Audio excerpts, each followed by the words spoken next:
Hi, folks. This is Don Meisner with the North Country Fishing Report. You know, one of the things I've talked about often, and I believe strongly, and it's not even about fishing, but it's the importance of keeping an open mind. I don't think any time in our life, in this country, in the world, is it more difficult to maintain that aspect of being open-minded. You know, we're driven by rhetoric that's coming from both sides, and now I'm talking politically. But let's even go to fishing and how to be a successful fisherman. And I think one of the most important things is being open-minded about what you can do. I was recently at a sports show, and a really good friend of mine, and somebody I've talked about on this show several times, is Chris Melliship with A-Bay Lure Lab. And Chris has developed a series of hard plastic baits that are the most realistic, beautiful baits I've ever seen. But with that said, I was talking to Chris, and he says, you know, one of the ways that I am just not a good fisherman, I have no luck with it, and I got to break this jinx somehow, he says, is in using chatterbaits. Well, chatterbaits are a bladed jig, and we've talked about that a lot, that's a really popular way to fish. It's a special additional, not attached to the lure directly, but it's a blade that causes whatever you have on the back of this lure to wiggle through the water in a tantalizing way. And it's become a hugely popular lure to use. And I've caught a tremendous number of fish over the past few years using this type of bait. At first, it was alien to me, and I didn't do well on it. And I've told Chris this. I says, I'm telling you, Chris, it'll work, and it really will work well. And Chris is willing to keep trying. He says, every time I go out and use it, I'm not catching fish. And I said, well, you know, that old thing, I believe confidence is one of the most important part of fishing. If you've got confidence in something, you're going to use it in a different way than you would if you don't. And so that's one of the things you got to overcome. The other thing is, I will tell you, it will work tremendously on our fish. But it's an example because I got to tell you, what I don't do well at all is drop shot fish. Using a drop shot is my my weapon to try to catch those fish. And we've talked about it. In the St. Lawrence River, with the current and the depth and so forth, that's why these tournament fishermen can do so well, is because they've mastered the way to use drop shots.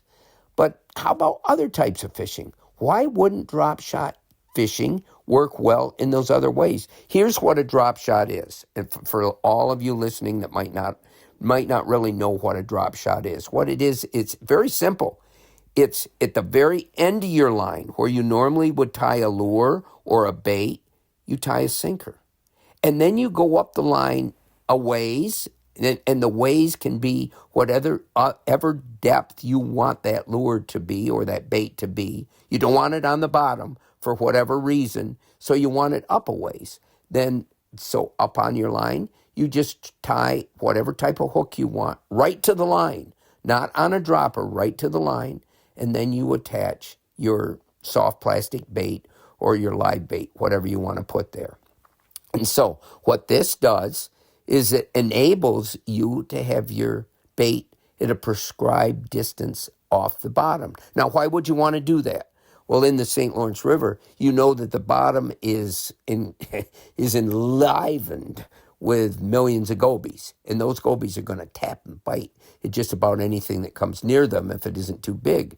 So if you're using live bait, they're going to gobble up the bait, and the sport fish aren't going to get to it before the gobies do.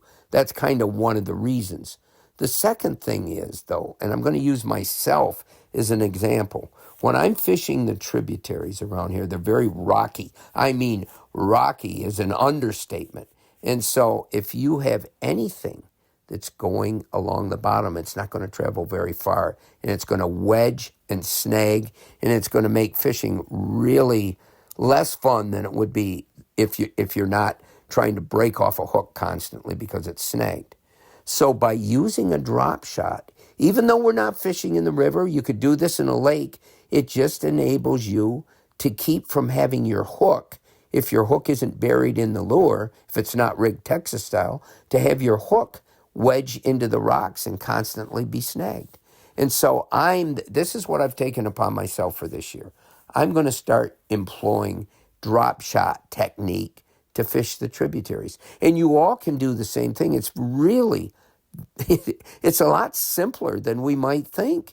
It's just presenting your lure at a different depth. And you can control that by how far up the line you tie your hook. You know, you could even up the line tie a couple hooks. You could tie one maybe a foot up and another one 2 feet up above that. And so then you've got not only 2 baits you're offering, 2 lures you're offering, but 2 different depths. There's so many ways that we can I guess enlarging our our perspective of what we're giving the fish just by constantly being open-minded. I think this is the secret. And I think we're all closed-minded to a certain degree. We have our beliefs, we have the things that work best for us, and it's hard to make changes. But sometimes making a change will help you discover something you would never have dreamed on that will work really well. Until next time, folks, this is Don Meisner with the North Country Fishing Report.